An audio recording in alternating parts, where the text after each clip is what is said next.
Hello,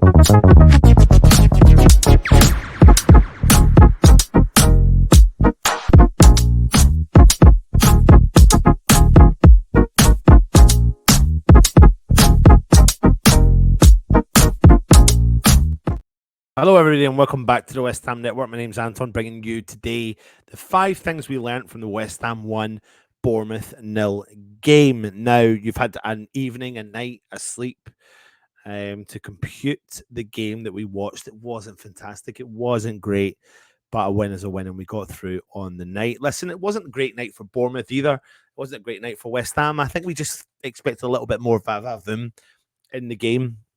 But I suppose there's a whole point of the 5 things we learnt from this game. So without further ado, I think we should get cracking on point number 1. So for me, obviously, this is a quite obvious scenario here. Coufal, the problem again. I don't like pinpointing just one player or a couple of players as to the reason why West Ham are struggling, but it's very clear now after the start to the season that we are being targeted down the side that every single time Vladimir Coufal was playing. Now, with all due respect and fair play to Julian Lopetegui, he wasn't going to start with Vladimir Coufal on the game today. Aaron Wan-Bissaka was going to play at fullback at the right-hand side, and Aaron Cresswell was going to play it on the left. However, Aaron Cresswell did pick up an injury pre-game. Therefore, Coufal had to come in, and Aaron Wan-Bissaka went out on the left-hand side. But we were targeted down that side between him. He was struggling again. He was ineffective in the game. And he did make a few good couple of runs in the first half. I'm going to give him credit where credit's due. But I think there's a difference when we see someone like Aaron Wan-Bissaka and what he's capable of doing, who we'll come on to in a second. So for me, it's clear to see now that after 3 games, Vladimir Coufal should not be West Ham's starting fullback. And we really need to try and move away from that, because the moment that changes is the moment that West Ham start to flourish a little bit more, because we don't have a negative approach down that side. Let me know if you agree with me or not. Now, listen, Dinos is my number 2. Konstantinos Mavropanos. It sounds like I'm starting to choose him as a player to target as to where our problems are coming from.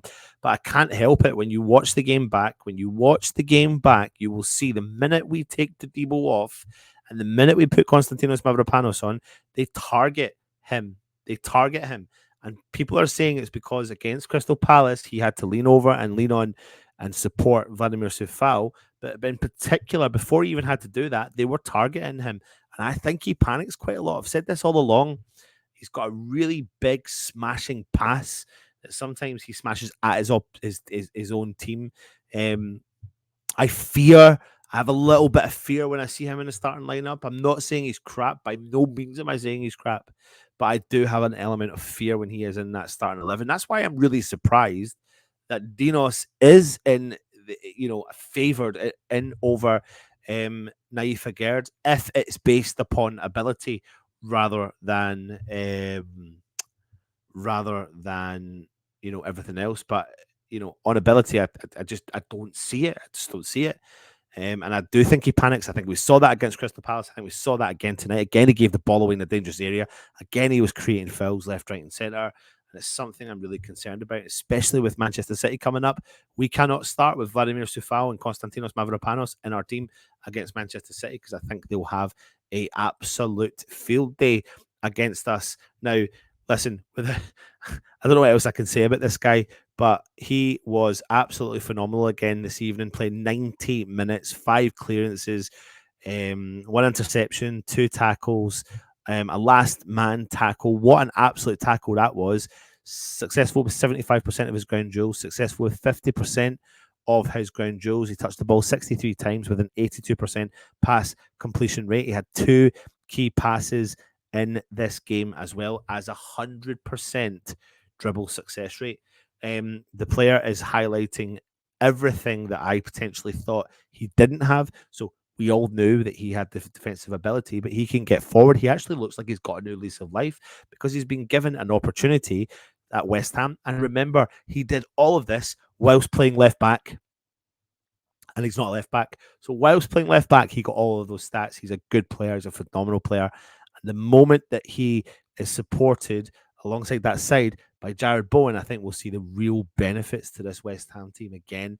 We'll see the real shoring up of that side. Him defensively, him going forward alongside Jared Bowen.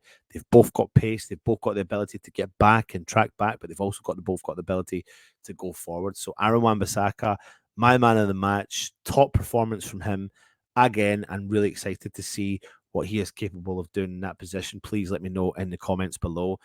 Number 4 is an interesting one because obviously we saw the full debut of Todibo, and I think he will come good. I genuinely think he will. Now, when he first started the game, I thought he was playing with a sense of confidence, a sense of, you know, va-va-voom, and he looked really comfortable on the ball, driving forward, taking on players, getting himself into good positions, traveling, showing for the ball, really calm and collected on the ball as well. Really good footballer, I thought. And then he made one-ish pass that wasn't great.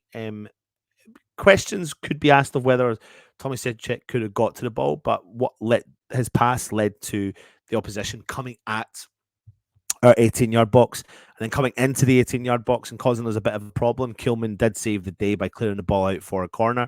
And then Jean-Clair Todibo did go forward and smash the ball for a shot. Took a wild deflection off the Bournemouth defender, bounced all the way back into our own half, and he ran back like a man possessed and made a bit of a silly tackle that led to him getting a yellow card. And from that moment onwards, you knew he was walking on a tightrope, especially being his first game. So you fully expected him to be whipped off, which he was at halftime. But I saw enough to go, okay, I think that is quite an exciting partnership between him and Kilman.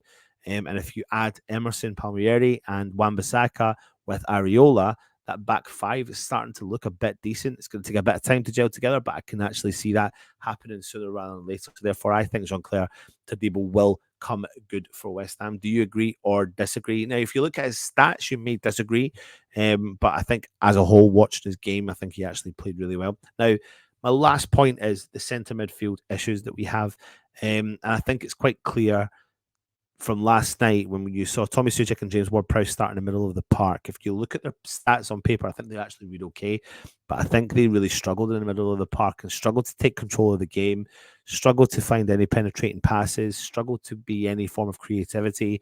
And I think the biggest thing for me was showing for the ball. We didn't have anyone that could ball carry in the midfield. And in actual fact, apart from bringing on Paqueta and Kudus, I still think we're lacking that ball carrying midfielder, and I think maybe that's why they're really looking at Carlos Soler. So it's going to be an interesting couple of days because I didn't see anything from James Ward-Prowse. I certainly didn't see anything from Tommy Suchek that led to making me think that these players are going to step up this season. I don't see both of them going. I'm potentially saying not even one of them will go, but I don't know where James Ward-Prowse is going to fit into this team. Because I'm basing that upon not really being included in the games, whereas Tommy Suchek seems to be, the main man, which I'm a bit baffled about because I've not seen anything from him himself to step up for West Ham in the central midfield. But I think it highlights that we definitely need someone else in there, box to box, who's confident at showing for the ball, holding on to the ball, and progressing the ball as well. Now, listen, great to have Edson Alvarez back. I think he's going to be El Machine. He's going to be the bad boy, be the geezer in the middle of the park, and that's great. But we play so defensively when we've got James Ward-Prowse and Tommy Suchek in the team, who again can be offensive, but don't offer anything as an outlet. And I think that really nullified our game, to be honest, had a negative impact on our game. Whereas if you bring someone like Paqueta on or Kudus on, they're going to drive in, show for the ball, click the ball, drive and make a pass. Apart from going the odd sideways, low in our own half, low block style play, I didn't see many penetrating passes. I did see Suchek make a couple of attempts, but yeah, it's a concern for me moving forward. So put it in the comments and let me know your thoughts and whether or not you agree from the 5 things we learned from the West Ham Bournemouth game. Join us later on for the West Ham Daily and of course the Hammers headlines that will be coming your way as we start to prepare for the big massive game against Manchester City. Take it easy, and of course, come on, your hands.